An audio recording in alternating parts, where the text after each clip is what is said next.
അവരാണ് പറഞ്ഞതെങ്കിൽ വളരെ നിരുത്തരവാദപരമായ ഒരു സംസാരമാണ് സംസാരിച്ചിരിക്കുന്നത്. കാരണം സയൻസിന്റെ ഡെവലപ്മെന്റിനനുസരിച്ചിട്ട് ഓരോ സയൻസിന് ആവശ്യമായ രീതിയിൽ എല്ലാ കാര്യങ്ങളും അഡാപ്റ്റ് ചെയ്യാം. ആ രീതിയിൽ അഡാപ്റ്റ് ചെയ്തിട്ടുള്ള കാര്യങ്ങൾ തന്നെയാണ് മോഡേൺ മെഡിസിൻ യൂസ് ചെയ്യുന്നത്, നമ്മൾ യൂസ് ചെയ്യുന്നത്.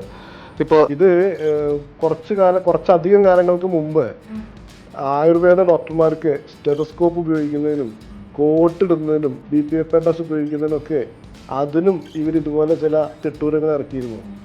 ഇത് ബേസിക്കലി എനിക്ക് കേൾക്കുന്ന സമയത്ത് ഇപ്പം നമ്മുടെ ചില തീവ്ര മതവാദികളൊക്കെ എന്താ പറയുന്നത് സംസാരിക്കുന്ന പോലെയാണ്, നിങ്ങളുടെ ഗ്രന്ഥങ്ങൾ ഇതൊന്നും പറഞ്ഞിട്ടില്ല, അതുകൊണ്ട് നിങ്ങളതൊന്നും ഉപയോഗിക്കരുത്.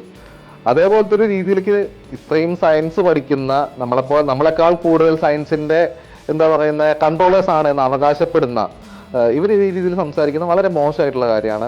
NCFന്റെ ക്ലിനിക്കൽ എസ്റ്റാബ്ലിഷ്മെന്റ് ആക്ടിൽ നമുക്ക് ഇങ്ങനെ ബ്യൂട്ടി ക്ലിനിക്ക് സ്റ്റാർട്ട് ചെയ്യാൻ പറ്റും എന്നുള്ള രീതിയിൽ തന്നെ ഉണ്ട്. അതായത് ഒരു കോസ്മെറ്റോളജി ഇസ്തെറ്റിക് ക്ലിനിക്ക് തന്നെ നമുക്ക് സ്റ്റാർട്ട് ചെയ്യാനുള്ള രീതിയിൽ പറയുന്നുണ്ട്. പക്ഷെ അത് ഈ അലോപ്പതി ഡോക്ടേഴ്സ് തന്നെ കുറെ ബ്യൂട്ടി ക്ലിനിക്കിൽ പോയിട്ട് അവർ ഈ ഓട്ടറൈസേഷൻ അവിടെ ബ്യൂട്ടീഷ്യനെ കൊണ്ട് ചെയ്യിക്കാനുള്ള ധൈര്യം കാണിക്കുന്നുണ്ട്. അപ്പോഴും ഒരു ആയുർവേദ ഡോക്ടർ ഇത് ചെയ്യുമ്പോഴോ അല്ലെങ്കിൽ ഒരു BDS കഴിഞ്ഞ ഡോക്ടർ ചെയ്യുമ്പോഴാണ് ഇത് ഇഷ്യൂ ആയിട്ട് പുറത്തേക്ക് വരുന്നത്.